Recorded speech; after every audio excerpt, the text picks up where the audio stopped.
ವಿಶೇಷ ಚೇತನರ ವಾರ್ತೆಗೆ ಸ್ವಾಗತ. ಸ್ನೇಹಿತರೆ, ನಮ್ಮ ಚಾನಲ್ ಹೊಸದಾಗಿ ನೋಡ್ತಾ ಇರೋರು ಚಾನಲನ್ನು ಸಬ್ಸ್ಕ್ರೈಬ್ ಮಾಡಿಕೊಂಡು ಈ ವಿಡಿಯೋಗೆ ಒಂದು ಲೈಕ್ ಮಾಡೋದನ್ನು ಮರಿಬೇಡಿ ಮತ್ತು ಇತರರಿಗೂ ನಮ್ಮ ಚಾನಲ್ ಲಿಂಕನ್ನು ಕಳಿಸ್ಕೊಡಿ. ಗುತ್ತಿಗೆ ಕಾರ್ಮಿಕರಿಗೆ ಸರ್ಕಾರಿ ನೌಕರರಂತೆ ಸಮಾನ ಹಕ್ಕುಗಳಿಲ್ಲ ಎಂದು ಸುಪ್ರೀಂ ಕೋರ್ಟ್ ಮಹತ್ವದ ತೀರ್ಪು ನೀಡಿದೆ.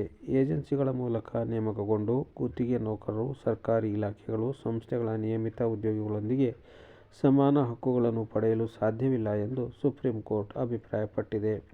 ಸರ್ಕಾರಿ ಇಲಾಖೆಗಳು, ಸಂಸ್ಥೆಗಳಲ್ಲಿ ನಿಯಮಿತ ಉದ್ಯೋಗವನ್ನು ಸಾರ್ವಜನಿಕ ಆಸ್ತಿ ಎಂದು ಸುಪ್ರೀಂ ಕೋರ್ಟ್ ಘೋಷಿಸಿತ್ತು.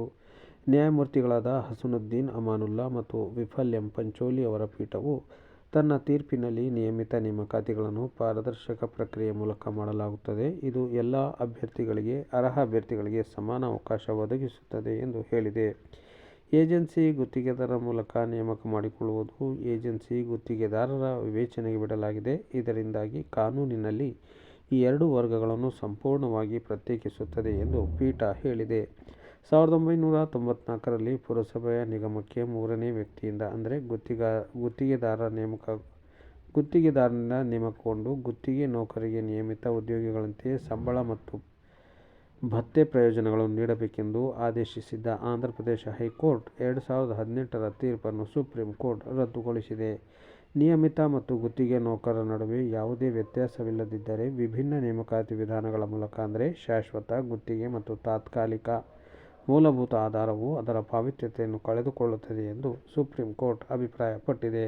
ರಾಜ್ಯ ಪ್ರಾಧಿಕಾರದ ಅಡಿಯಲ್ಲಿ ಕೆಲಸವು ಸಾರ್ವಜನಿಕ ಆಸ್ತಿಯಾಗಿರುವುದರಿಂದ ಮತ್ತು ದೇಶದ ಪ್ರತಿಯೊಬ್ಬ ನಾಗರಿಕನಿಗೆ ಅದಕ್ಕೆ ಅರ್ಜಿ ಸಲ್ಲಿಸುವ ಹಕ್ಕಿರುವುದರಿಂದ ಕಾನೂನಿನಡಿಯಲ್ಲಿ ಇದು ಅನುಮತಿಸಲಾಗುವುದಿಲ್ಲ ಎಂದು ಪೀಠ ಹೇಳಿದೆ. ನಿಯಮಿತ ನೇಮಕಾತಿಗಳಲ್ಲಿ ಯಾವುದೇ ಪಕ್ಷಪಾತ ಅಥವಾ ಇತರೆ ಬಾಹ್ಯ ಪರಿಗಣನೆಗಳು ಇರದಂತೆ ಸುರಕ್ಷತಾ ಕ್ರಮಗಳನ್ನು ಕೈಗೊಳ್ಳಲಾಗಿದೆ ಎಂದು ಸುಪ್ರೀಂ ಕೋರ್ಟ್ ಹೇಳಿದೆ. ಅಲ್ಲಿ ಜನರನ್ನು ಅರ್ಹತೆ ಆಧಾರದ ಮೇಲೆ ಮಾತ್ರ ನೇಮಕಾತಿ ಮಾಡಿಕೊಳ್ಳಲಾಗುತ್ತದೆ. ಕಾನೂನಿಗೆ ತಿಳಿದಿರುವ ಸಂಪೂರ್ಣ ಪಾರದರ್ಶಕ ಪ್ರಕ್ರಿಯೆಯ ಮೂಲಕ. ಆಂಧ್ರಪ್ರದೇಶದ ಕರ್ನೂಲ್ ಜಿಲ್ಲೆಯ ನಂದ್ಯಾಲ್ ಮುನ್ಸಿಪಲ್ ಕೌನ್ಸಿಲ್ ಸಲ್ಲಿಸಿದ ಮೇಲ್ಮನವಿಯ ಮೇರೆಗೆ ಸುಪ್ರೀಂ ಕೋರ್ಟ್ ಈ ತೀರ್ಪು ನೀಡಿದೆ. ಮೇಲ್ಮನವಿ 2018ರ ಹೈಕೋರ್ಟ್ ತೀರ್ಪನ್ನು ಪ್ರಶ್ನಿಸಿತ್ತು. ಗುತ್ತಿಗೆದಾರರು ಆಗಾಗ್ಗೆ ಬದಲಾಗುತ್ತಿದ್ದ ಗುತ್ತಿಗೆದಾರರ ಮೂಲಕ ನೇಮಕ ಮಾಡಿಕೊಂಡ ನೈರ್ಮಲ್ಯ ಕಾರ್ಮಿಕರನ್ನು ಒಳಗೊಂಡ ಪ್ರಕರಣ ಇದಾಗಿತ್ತು.